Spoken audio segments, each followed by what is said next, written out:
સિહોર વડલા ચોકથી ટાણા ચોકડી નવનિર્મિત આરસીસી રોડના ડાયવર્ઝન પ્રશ્ને રજૂઆત કરવામાં આવી.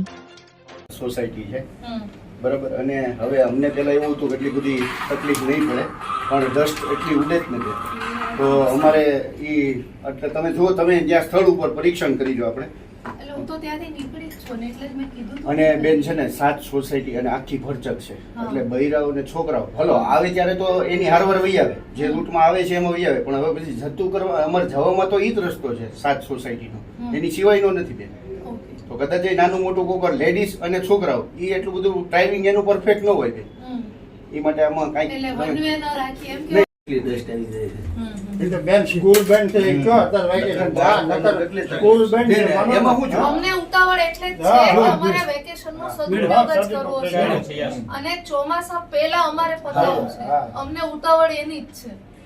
અમુક રસ્તામાં કડે એટલી બધી પોઝિશન ઓકે, પણ આ રસ્તો અત્યારે એટલી ડસ્ટ છે કે ઘરમાં અત્યારે કોઈ રહેવા માટે એક જ દિવસમાં એક જ દિવસ આપણે વાત કરીને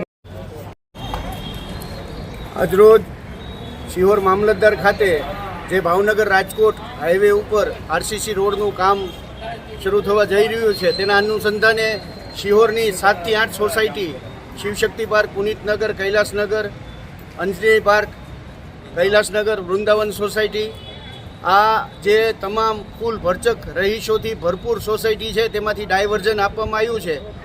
તો ત્યાંના રહીશો અત્યારે એકત્ર થયા છે. અમે પણ સમજીએ છીએ કે એની સિવાય બીજું એક ડાયવર્ઝનનો ઓપ્શન નથી, પણ ગઈકાલથી શરૂ થયો ત્યારથી એક બહુ ધૂળ ઉડવાનો અને રસ્તો સાંકડો હોવાનો, અને અત્યારે જે ટેન્ડર થયું છે એમાં આરસીસી અમને થોડું ઘણું કામ નથી કરી દીધેલું ત્યાં ડામર નાખીને. તો અત્યારે અમે પ્રાંત સાઈડને ડામર નાખવા અને રસ્તો પહોળો કરવા રજૂઆત કરેલ, અને એના અનુસંધાને બેને કીધેલું કે હમણાં તાત્કાલિક ધોરણે અમે આ તમારી જે રજૂઆત છે એને અમે પાર પાડીશું.